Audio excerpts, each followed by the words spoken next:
జిల్లా అభివృద్ధి కోసమే అందరం కలిసి సమావేశం ఏర్పాటు చేసుకున్నామన్నారు ఎమ్మెల్యే నాయని రాజేందర్ రెడ్డి. పార్టీ నిర్మాణం, బలోపేతం, తాజా రాజకీయ వ్యవహారాలపై చర్చించినట్టుగా చెప్పారు.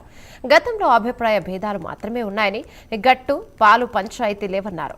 గతంలో తెలిసి తెలియక తప్పులు చేసినా ఇప్పుడు అందరం కలిసి సరిదిద్దుకొని జిల్లా అభివృద్ధి కోసం పనిచేయాలనుకున్నామన్నారు. కాంగ్రెస్ పార్టీలో మా అభిప్రాయాలను స్వేచ్ఛగా చెప్పుకోగలుగుతున్నామని, వేరే పార్టీలో ఆ స్వేచ్ఛ ఉండదన్నారు. గతంలో సీఎం అపాయింట్మెంట్ హోంమంత్రికే దొరికేది కాదన్నారు.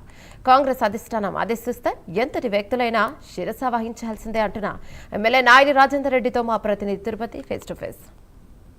వరంగల్ జిల్లా కాంగ్రెస్ నేతల భేటీపై రాజకీయ వర్గాల్లో ఆసక్తికర చర్చలు కొనసాగుతున్నాయి. ఎప్పటి లేని విధంగా ఉమ్మడి వరంగల్కి సంబంధించినటువంటి ఎమ్మెల్యేలు, ఎమ్మెల్సీలు, మంత్రి సురేఖ, ఎమ్మెల్యే నాయని రాజేందర్ రెడ్డి క్యాంపు కార్యాలయంలో భేటీ అయినటువంటి అంశంపై ఇప్పుడు రాజకీయ వర్గాల్లో ఆసక్తికర చర్చలు కొనసాగుతున్నాయి. అసలు ఈ ఆత్మీయ కలయిక భేటీ ఉద్దేశం ఏంటి తెలుసుకున్నప్పుడు నాకు అందుబాటులో ఎమ్మెల్యే నాయని రాజేందర్ సార్తో మాట్లాడారు. సరే, ఇది ఎప్పుడు లేని విధంగా కాంగ్రెస్ పార్టీ సంబంధించిన నేతలు ఆత్మీయ కలయిక జరగడానికి ఉద్దేశం ఏంటి? నేను ఏం జరిగింది?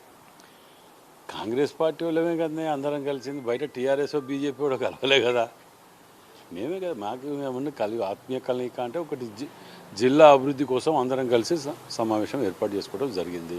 పార్టీ స్ట్రెంగ్తన్ చేయడానికి, పార్టీ నిర్మాణానికి. ఇదే విధంగా అన్ని తీర్ల రాజకీయ వ్యవహారాలు ఉంటాయి, వాటిలో భాగంగానే అందరం కలిసి. మాకు మాత్రం గతంలో మాత్రం ఏమున్నది, అభిప్రాయ భేదాలు ఉండే తప్ప గట్టు పంచాయతీ పాల పంచాయతీలు కూడా కావు కదా. పార్టీ నిర్మాణం ముఖ్య ఉద్దేశం. రెండోది జిల్లా అభివృద్ధికి అందరం కలిసికట్టుగా ముఖ్యమంత్రి గారు ఎన్ని వేల కోట్లు ఇస్తున్నారు కదా, వారికి మనం ఒక టీం వర్క్గా దీన్ని కలిసి చేయాలనేది రెండో ఆలోచన. ఇవి మా ఉద్దేశాలు.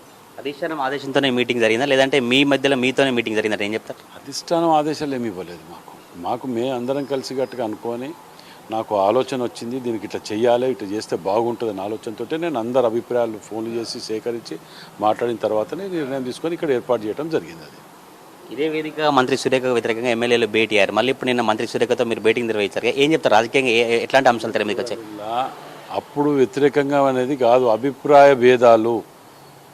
పార్టీ వీడిపోయేట్లా ఇదయ్యలేదు, టీఆర్ఎస్ వాళ్ళు బీజేపీ వాళ్ళతో కూర్చోలేదు, దొంగచాటుగా కూర్చోలేదు, ఓపెన్గా కూర్చున్నాం. ఇక్కడ చాటుకేం కూర్చోలే కదా, అంతా ఓపెన్గా. మీడియా అంతా ఇక్కడనే ఉన్నారు, పోలీసు ఉన్నారు, అందరిది ఉన్నారు కదా. ఇక్కడ మీడియా సాటు కూర్చొని చేసుకుంటట్ట ఏదంటే గిట్టెందుకుంటుంది. తప్పులు చేయవలసిన అవసరం లేదు. మేము ఏది కానీ అభిప్రాయ భేదాలు, కాంగ్రెస్ పార్టీలో ఉన్నది అదే గొప్పతనం. స్వేచ్ఛగా మా అభిప్రాయాలు మేము చెప్పుకోగలుగుతాం. వేరే పార్టీలలో ఉంటుందా? బాత్రూమ్లలో తలుపులు పెట్టుకొని ఎడుతుంటారు మంత్రులు వాళ్ళ హాయంలో.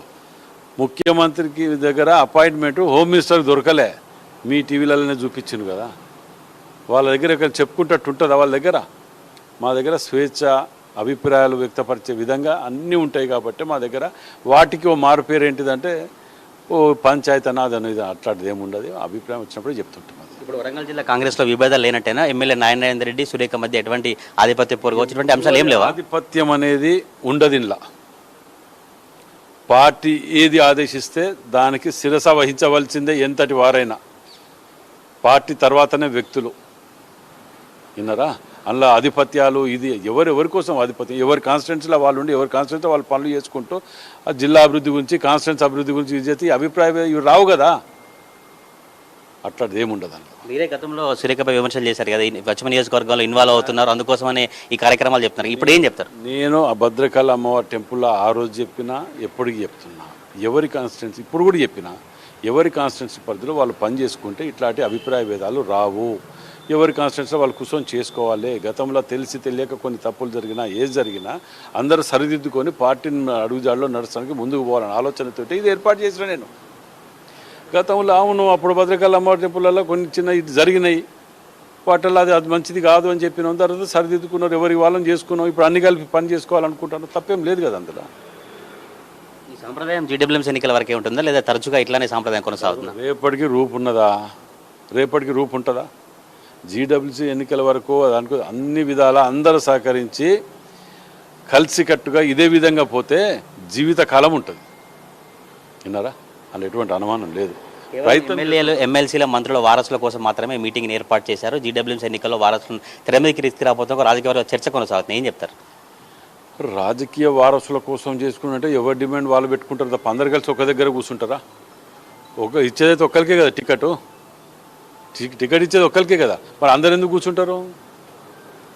రాజకీయ వారసుల గురించి టికెట్ అయితే ఒక్కరికే ఇస్తారు కదా, మరి అటప్పుడు అందరు కూర్చుంటే మనిషితో చింపిస్తారు. అదేమన్నా మేము జిల్లా అభివృద్ధి గురించి, పార్టీ ప్రతిష్టకు నిర్మాణం గురించి అని మాత్రమే కూర్చున్నది. అసలు కార్పొరేషను ఈ టికెట్ల దాని గురించి ఇంతవరకు అసలు రిజర్వేషన్లు ఏమైతే తెలియదు, డిలిమిటేషన్ ఏమైతే తెలియదు, అప్పుడే దాని గురించి అయిపోతుంది. అవన్నీ తప్పు, ఊహాజనికమైన వార్తలు. మేము పార్టీ నిర్మాణం దాని మీద వ్యక్తి.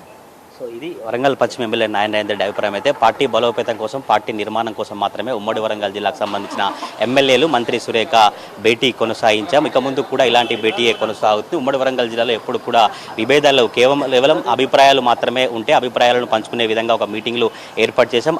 ఇప్పుడైనా కాంగ్రెస్ పార్టీ బలోపేతం కోసం మాత్రమే వరంగల్ జిల్లా కాంగ్రెస్ నేతల భేటీ కొనసాగినట్టుగా ఎమ్మెల్యే నారాయణ రెడ్డి చెప్తా ఉన్నారు.